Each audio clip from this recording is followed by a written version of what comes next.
ಬಸವ ಕಲ್ಯಾಣದ ಇವತ್ತು ಶ್ರೀ ಮುಜಾದ್ ಪಾಷಾ ಕುರೇಶಿಯರವರು ಇಫ್ತಿಯಾರ್ ಕೂಟದ ಅಂಗವಾಗಿ ಇವತ್ತು ಏನು ಔತಣ ಕೂಟಕ್ಕೆ ಆಹ್ವಾನ ನೀಡಿದರು. ಇವತ್ತಿಲ್ಲಿ ಬರ್ತಿಕಿನೇ ಏನು ಎಂಟ್ರೆನ್ಸ್ ಆಗ್ತಿಕಿನೇ ಪ್ರತಿಯೊಂದು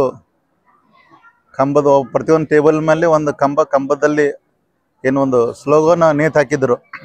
ಉರ್ದು, ಇಂಗ್ಲೀಷು ಮತ್ತು ಕನ್ನಡದಲ್ಲಿ ಏನು ಕುರಾನ್ದು ಒಂದೊಂದು ಶಬ್ದ ಸಹ ನಮಗೆ ಇಲ್ಲಿ ಅರ್ಥ ಮಾಡ್ಕೊಳಕ್ಕೆ ಭಾಳ ಅವಕಾಶ ಇತ್ತು.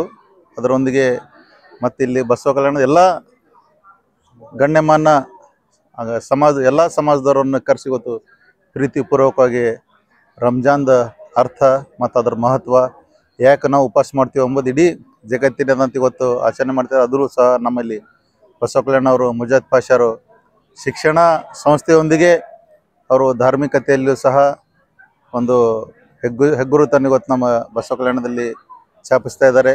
ನಮ್ಮ ಬೀದರ್ ಜಿಲ್ಲೆ ಕಲ್ಯಾಣ ಕರ್ನಾಟಕದಲ್ಲಿ ಅತ್ಯಂತ ಶೈಕ್ಷಣಿಕವಾಗಿ ಹಿಂದುಳಿದಿರುವಂಥ ಜಿಲ್ಲೆ.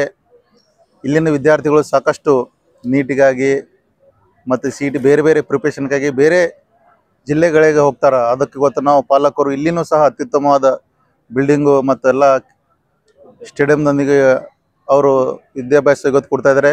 ನಾವು ಸಹ ಅವ್ರ ಮೇಲೆ ವಿಶ್ವಾಸ ಇಟ್ಟು ಇಲ್ಲಿನೂ ನೀಟು ಮತ್ತು ಮುಂಬರುವ ದಿನಗಳಲ್ಲಿ ನಾವು ಅತ್ಯುತ್ತಮ ಶಿಕ್ಷಣ ಮುಜಾದ್ ಪಾಷಾ ಕುರೇಶಿ ಅವರ ನೇತೃತ್ವದಲ್ಲಿ ಅವರು ಟೀಮ್ ಕೊಡ್ತಾಯಿದೆ.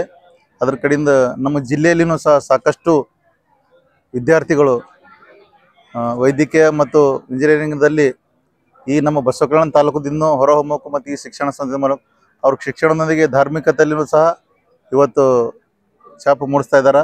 ಇದೊಂದು ಒಳ್ಳೆಯ ಸೌಹಾರ್ದಯುತ ಕೂಟ ಅಂತೇಳಿ ನಾನು ಹೇಳ ಬಯಸ್ತೇನೆ. ನಂದು ಇಷ್ಟೇ ಎರಡು ಮಾತು ಮುಗಿಸ್ತೀನಿ. ಜೈ